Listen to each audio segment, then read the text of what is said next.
আসসালামু আলাইকুম প্রিয় দর্শক, welcome back to my channel Ridwan arts world. আশা করি সকলেই ভালো আছেন। তো আজকে আমি আপনাদের সাথে পায়েস রান্নার রেসিপি শেয়ার করব। তো চলুন কথা না বাড়িয়ে শুরু করি। এখানে আমি 1 লিটার গরুর দুধ নিয়েছি।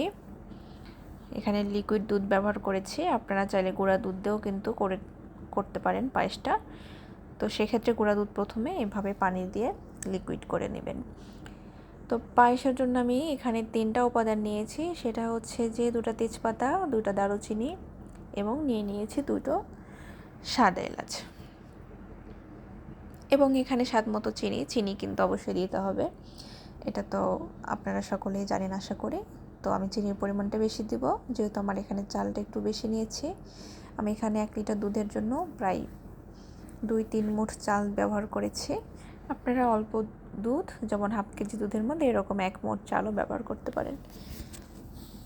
তো আমি এখানে দুধটা আগে থেকেই হালকা ফুটিয়ে রেখেছিলাম। তো দুধটা জালে রেখেছি। দুধটা যখন গরম হয়ে আসছে তখন আমি এর মধ্যে চাল দিয়ে দিচ্ছি। আমি চালগুলো দুধের মধ্যেই দেওয়ার চেষ্টা করেছি, আপনারাও চেষ্টা করবেন। পানিতে কিন্তু অবশ্যই চালটা ফুটিয়ে নেবেন না। চালটা কিন্তু পানিতে ফুটিয়ে নিলে সে পায়েসটা খেতে ভালো হয় না, সেটা পানি পানি লাগে। তো আমি ভালোভাবে মিক্সড করে নিয়েছি এবং এখানে নিয়েছি 4 থেকে 5 চামচ গুঁড়া দুধ। তো এই গুঁড়া দুধগুলো আমি একটু লিকুইড দুধ দিয়ে ভালো করে মিক্সিং করে নিব এবং এটা লিকুইড করে নিব। তো যখন আমি হালকা বলক চলে আসবে, দুধটা যখন গরম হবে এবং চালটা যখন একটু ফুটে যাবে, তখন আমি এর মধ্যে গুঁড়া দুধের মিক্সটা ব্যবহার করব। এটা দেওয়ার কারণটা হচ্ছে পায়েসের টেস্টটা একটু বেড়ে যায় এবং পায়েসটা একটু আঠালো হয়, ঘন হয়ে আসে আর কি, ভালো লাগে খেতে। তো আমি দুটো দেওয়ারই চেষ্টা করেছি। আপনারা চাইলে কনডেন্স মিল্কও দিতে পারেন। তো আমি ভালোভাবে নাড়াচাড়া করেছি এবং দিয়ে দিচ্ছি তেজপাতা, দারুচিনি এবং সাদা এলাচ। তো আমি চুলার আঁচটা কিন্তু একদমই লো করে দিয়েছি। আপনারা একদমই লো হিটে দিবেন, তাহলে চালটা আস্তে আস্তে ফুটবে।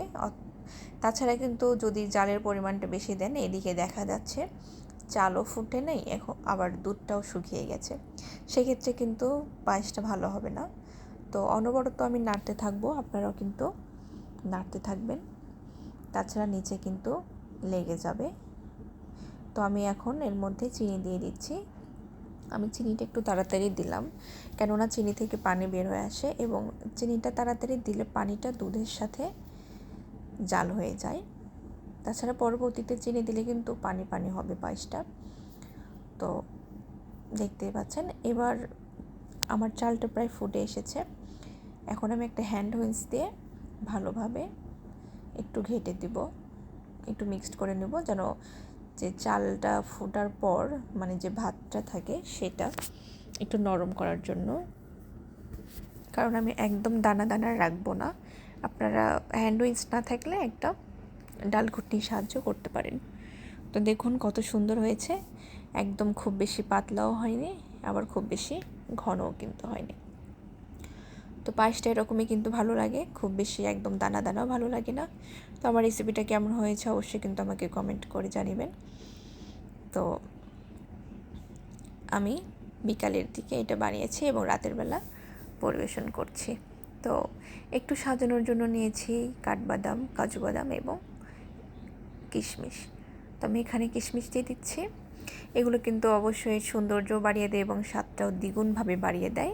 আমি এখানে যে খাওয়ার যে বাদামটা, সে বাদামটাও ব্যবহার করেছি এবং এখানে কাঠবাদাম এবং কাজু বাদাম কেটে নিয়েছি। এগুলো আমি ভালোভাবে এর উপরে দিয়ে দেব। আপনার ভাইয়া খুবই পছন্দ করে বাদামগুলো দিলে।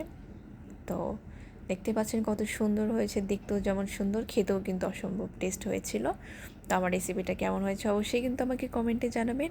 যারা এখনও আমার চ্যানেলটিকে সাবস্ক্রাইব করেননি তারা কিন্তু আমার পাশে থাকবেন সাবস্ক্রাইব করে, এবং আমার নতুন নতুন ভিডিও পাওয়ার জন্য লাইক, কমেন্ট, শেয়ার করবেন অবশ্যই, এবং কমেন্টে কিন্তু অবশ্যই আপনারা জানাবেন কেমন হয়েছে, ঠিক আছে?